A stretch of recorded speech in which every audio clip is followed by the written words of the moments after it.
Hey there, welcome, I'm Belle, and today I'm really excited because I absolutely love Halloween and I can't wait to tell you guys some ideas of activities, and I also have some treat ideas for you guys who are celebrating Christmas with your children or maybe with your students, but you are doing it from home.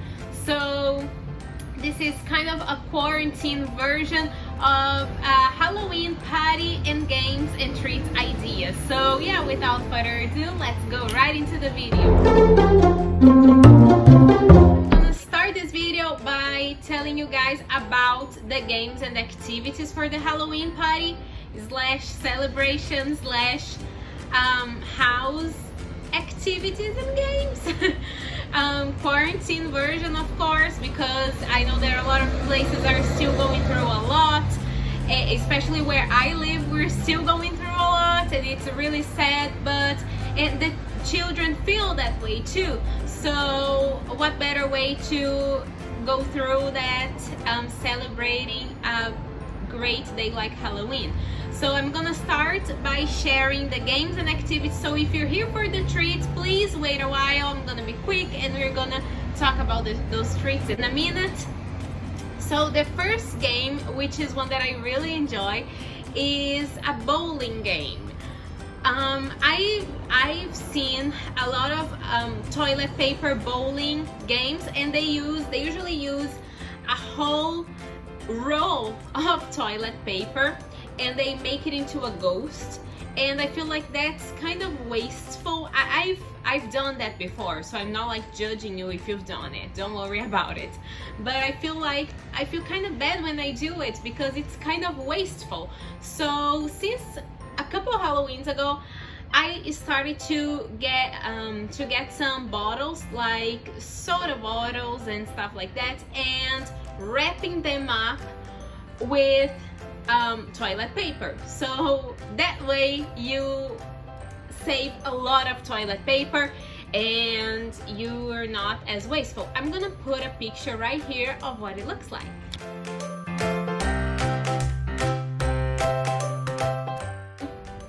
That way you save a ton of toilet paper.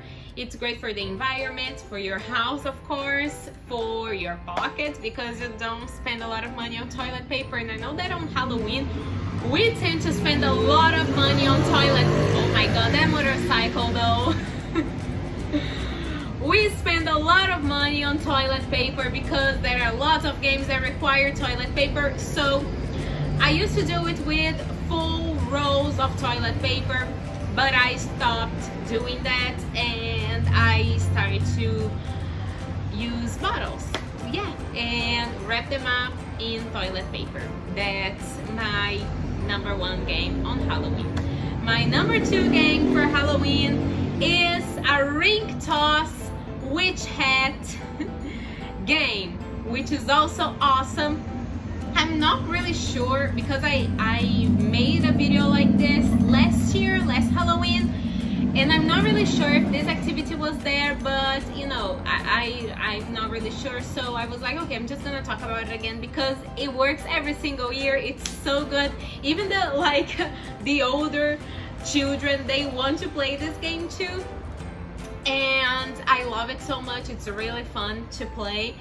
And you get cardboard and you fold it in like a cylinder shape, kind of like a witch hat, and you decorate it kind of like a witch hat. You put them in a sheet of paper, like a big sheet of paper, and you put it on the floor, and the kids have to toss a ring, and whenever they get witch hat, they get like a candy or something. So that's a really fun way to do something special for Halloween. So I really like that game too. I'm gonna put a picture right here so you can see it for yourself.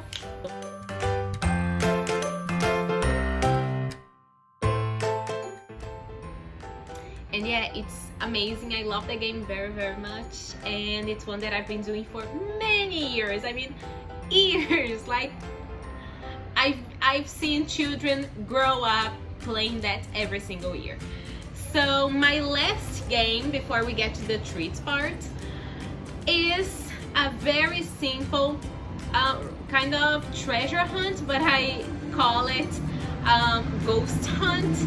So I really like this game because it's fun when the kids get to the party and there aren't many kids there. For the first kids that go there, I tell them to start cutting out ghosts.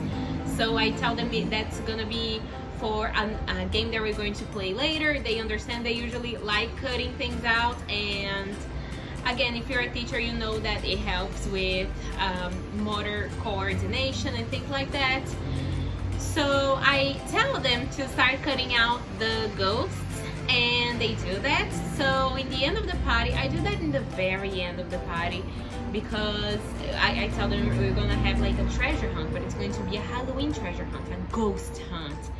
And I get the ghosts, and I usually put them around, like in the backyard or in the patio. If you're doing this in your house, it's great to do in the backyard. If you have a big backyard, or in the garden. There are many ways to do it, or even in the house. You can hide them in the house, wherever you want to hide them, you can totally do that. So I usually hide them, and they have to go look for the ghosts. Like each ghost is worth like a candy. Sometimes if you're really hiding them, if you're really making it difficult, you can put like, okay, this is like 5 candies, and you can do the way you want. So but basically you just hide the ghosts and tell the kids to look for them, and in the end they get a reward for the ghosts that they found. They really enjoy it. And if they fight over a ghost, I tell them we're not using the ghost because it caused a fight, so you're not getting a reward for that. So that's what I tell them if they start fighting over a ghost. So now let's go to the treats part. So if you've been here for a while, you probably know that I'm not a great cook at all. Everything that I do regarding my students, they are always very, very, very simple. They're usually like no heat or anything.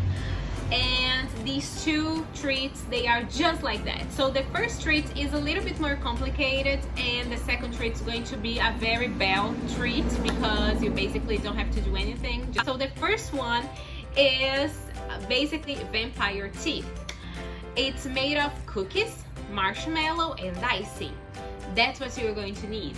You're going to need a cookie, and you're going to put icing on the cookie, and you're going to put marshmallows on top of the icing, and then you're going to fold them in half. And for the big vampire teeth, you're going to pick up, you know those salt, I forgot the name now. Oh my god, I forget the name. They are salty sticks. I don't know. I'm gonna put a picture right here. Yeah, that's what you need for this treat. And you're going to put 2. The vampire teeth are supposed to go. So that's how you're going to do the treat. I'm gonna put a picture right here so you can see for yourself.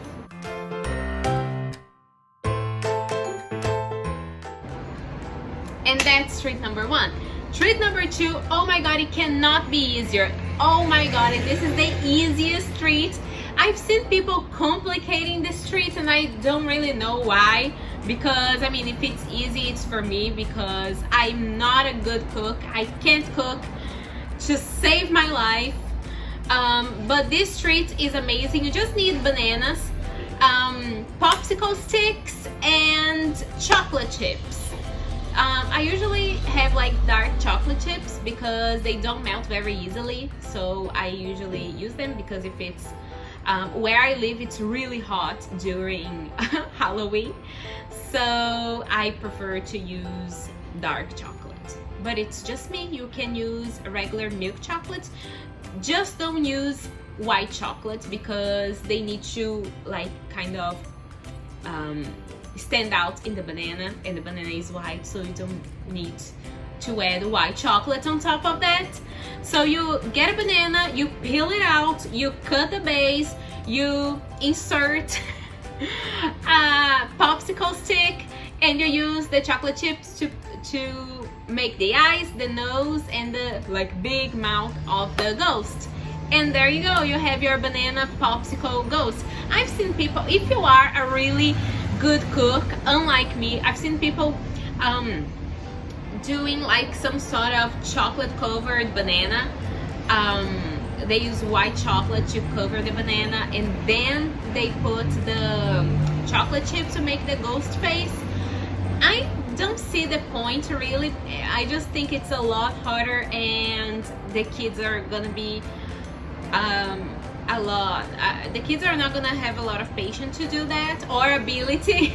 I mean, some kids have the ability, I don't have the ability, but it's a really good treat if you are confident enough to do with the white chocolate. You do you, I'm not. So I'm gonna put a picture right here of what it looks like.